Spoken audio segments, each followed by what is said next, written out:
It was 1899, a stormy winter night, when two poor Italian immigrants had a child whose future they could never foresee. Who?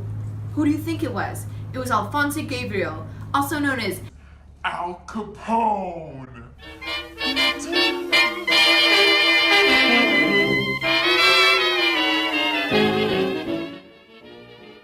Al Capone's education in Brooklyn, New York was cut short in 6th grade when he had a violent confrontation with his teacher.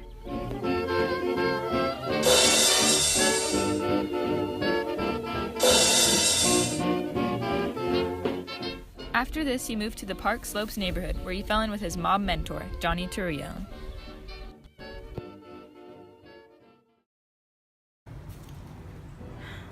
When Torrio introduced me to Al Capone, I decided to give him the opportunity to work for me at the Harvard Inn. And how was he as an employee? What was your impression of him? It was all fine until one night in 1917. Galuzio walked in with his sister Lena, and Capone could not resist himself.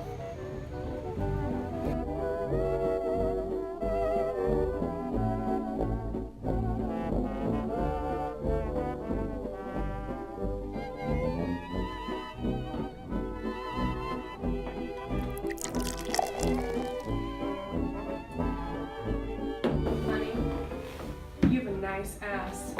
And I mean that as a compliment. How dare you say that to my sister? I demand an apology. Whoa. It was just a joke. From that day on, he was known to the public as Scarface.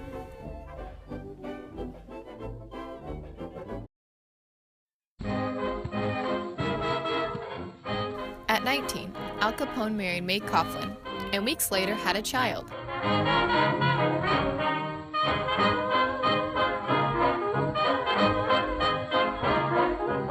Wanting to do right by his family, Capone moved to Baltimore and worked as a bookkeeper. But after the death of his father, Capone took the opportunity to move to Chicago at the invitation of Torrio.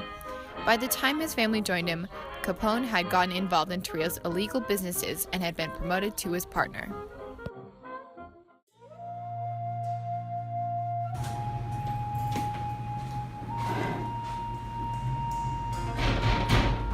Come in. You got the stuff? You got the cash?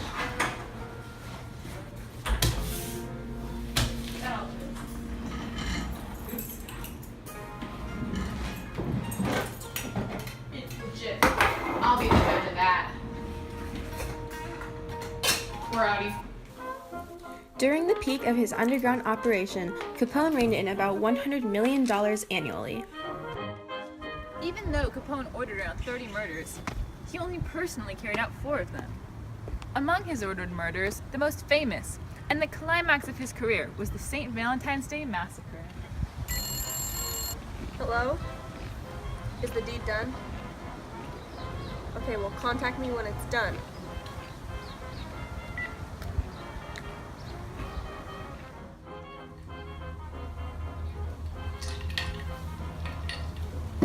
We all got the order what to do. Take out the Bugs Moran mob, rivals of Al Capone. We dressed up as police officers to hide our identity, and once we got inside the building, we lined them up and took them out.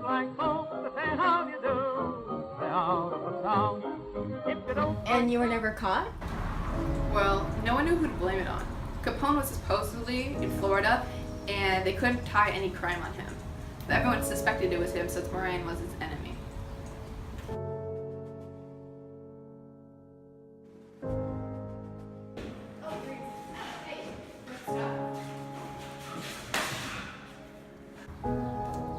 I was there when it happened. I was walking past the factory when I heard the gunshots. I ran as fast as I could.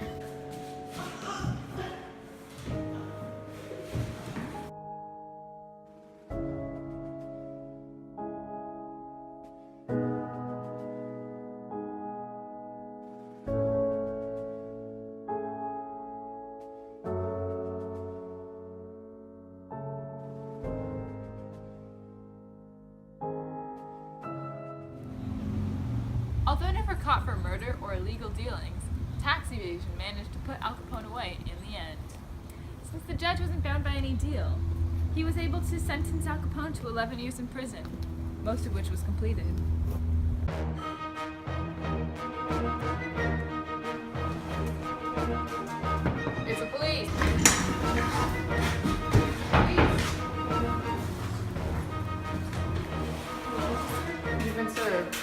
nice day.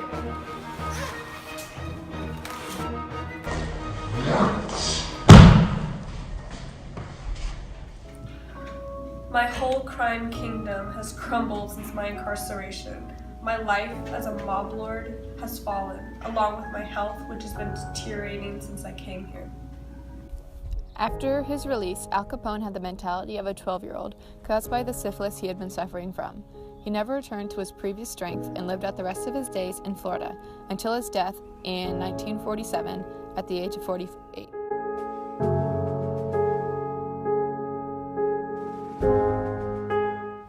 Capone caused lots of fear and misery while in Chicago, but was he entirely bad?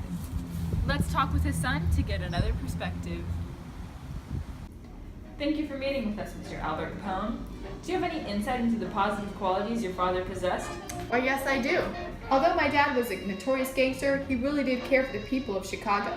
He set up some of the first soup kitchens for the unemployed, as well as giving out free milk to school kids throughout the whole city.